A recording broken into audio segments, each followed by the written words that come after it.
にちは。今回は嘆きの亡霊は引退したい第7話への視聴者の反応をご紹介します。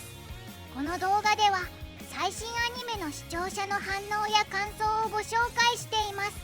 みんなの解釈や考察を知るとアニメ視聴の楽しみが増えると思いますので、ぜひ最後までお楽しみください。スライムっぽいやつ。スライムが強敵なアニメって初めてなんじゃないか。発想がすごいわ。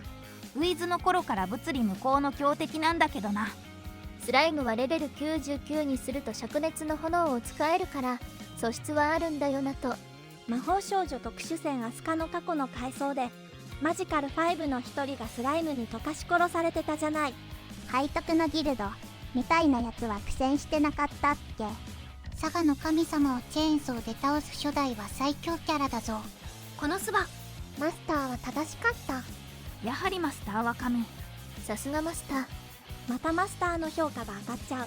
何にまで怒鳴られるリーズちゃん。予告でエネルギー使いすぎ。うるさい肉そわろ。視聴者の気持ちを過ぎたがスパッと言ってくれた。最後のうるさいで我慢できずに実況しに来ました。今週も面白かった。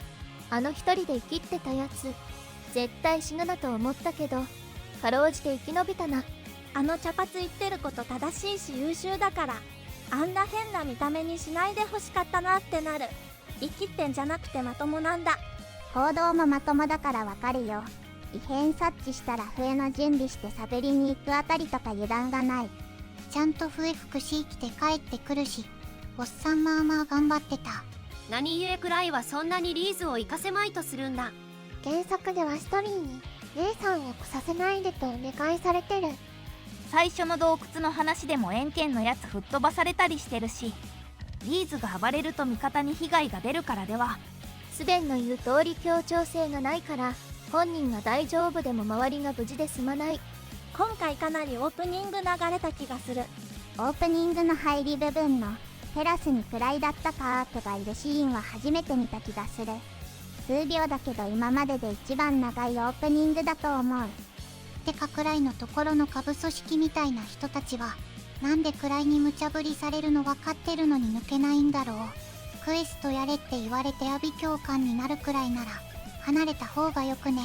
一応マスターに強制権はなくて断る権利はあるらしいが、なぜそんなに嫌なのに断らないのかはよくわからない。原作に詳しい人なら知ってるかな。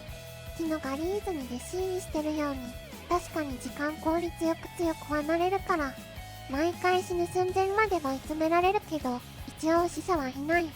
前回クライが人数を半分に減らすと言った時、集められたハンターたちは怯えていたけど、それなら自分が抜けるという人たちはいなかったんだよな。3話でティノが言ってたようにリスクを取らなければ栄光はつかめないから、それを理解してるから皆逃げない。全然抜けて離れる連中も多いよ。まあ明確に語られたことはないけど、福利構成がトップクラスでよかったり若手中心で構成されてたり、クランの名声自体も高いからそのあたりが理由ちゃうかね。原作読めばわかるが合わないのは抜けていったという表記があった。やっぱシトリーは中身以外は可愛いな。あとスベンさんアニメでキャラ立ってんな。クライが言ってたスライムとアカシャの塔が注射で生んだスライムっぽいのは別なんだよね。クライが言ってるのはストリースライムだからね。逃げ出したスライムとは別だったの。スライムとスライムのようなもので別のものだぞ。横っちょで発情顔してるのがとてもいいですね。なんでもじもじしてるの。エロいぞ。そりゃあいろいろしてほしいんだろう。エロい太ももしてるくせに一番ピュアだからな。今期最下はティノちゃんの出番なさすぎ。ティノちゃんエンディングの方が登場時間長い。ティノちゃんのケツ見ないと1週間始まらない。全ては自分の弱さを認めた時から始まる。構成が自由すぎる。1話はどうなるかと思ったがノリが良くて面白い。これ残り1話でアカシャ編終わるの無理じゃね。13話だから1話余分に使うとか。でも次の話も長いんだよな。最終回は水着会だよ。頭の良いシャミ子には違和感がある。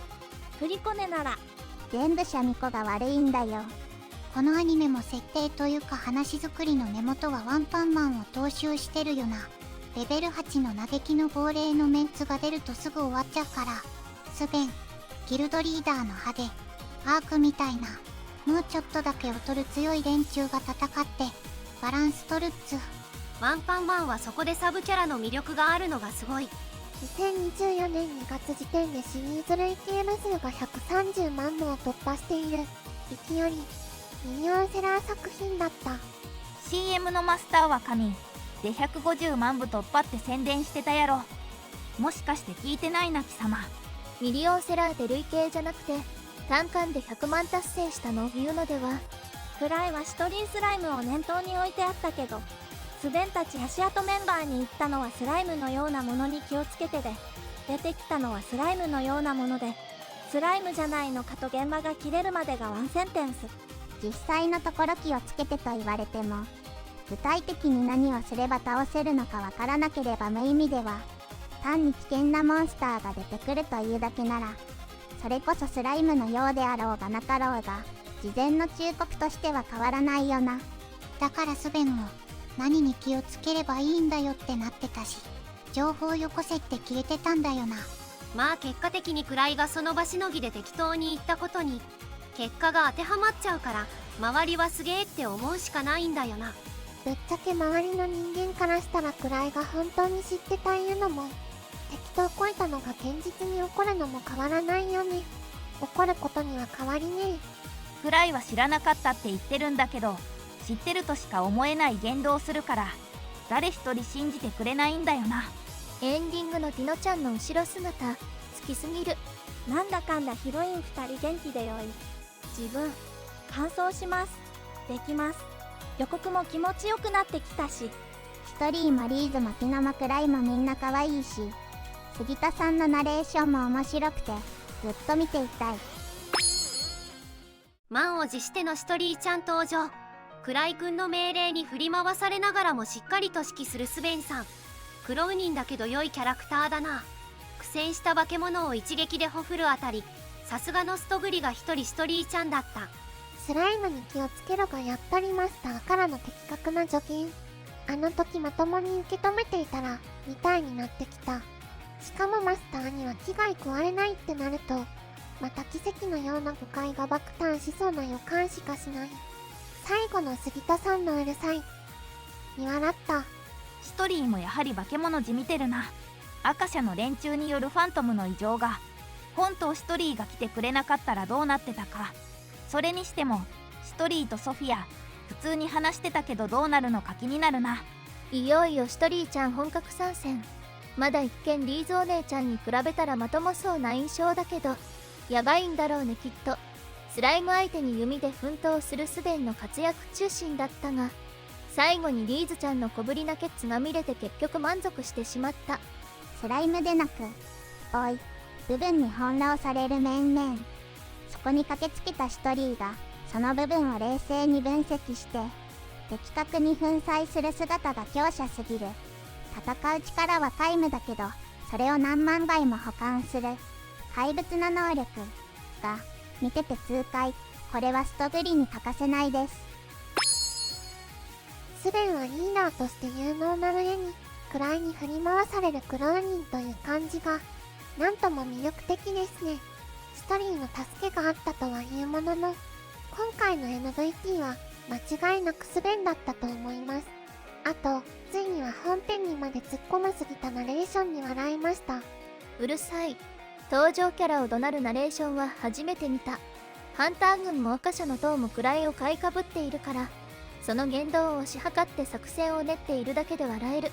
位の真の姿を知る敵キャラが現れるまでは気楽に笑えそうだ。スライム強いけれどそれ以上にシトリーが怖い。とにかく深刻なティノのマスター不足だ。暗いからリーズを引き剥がせ。シトリーさんが指揮を取ることになったけど、スベンさんの怪物ぶりを見られるのだろうか。アトフラグっぽいことを言って真っ先に死にそうなイキリくんが死なずに割と役に立っていたな。イキリに優しいアニメだ。リーズは客観的に見て明らかにヤバいやつだが、ストリーはまともに見えるゆえに当に評価されているくらいと正当に評価されているシトリーの対比が際立つだけでなく、彼女がアルケミストになった思いが今ちゃんと消化されつつある展開は良い。ただシトリーも例に漏れず怪物の噂も抜かりない。最後までご視聴いただきありがとうございました。皆さんのご感想や注目ポイント、考察などありましたらコメントで教えていただけると嬉しいです。このチャンネルでは最新アニメのみんなの反応や感想をご紹介しています。様々な考察や多様な意見を聞くとこれまでなかった視点が増えてアニメ視聴の新しい発見があるかもしれませんので、ぜひチャンネル登録とグッドボタンをよろしくお願いします。それではまた次回の動画でお会いしましょう。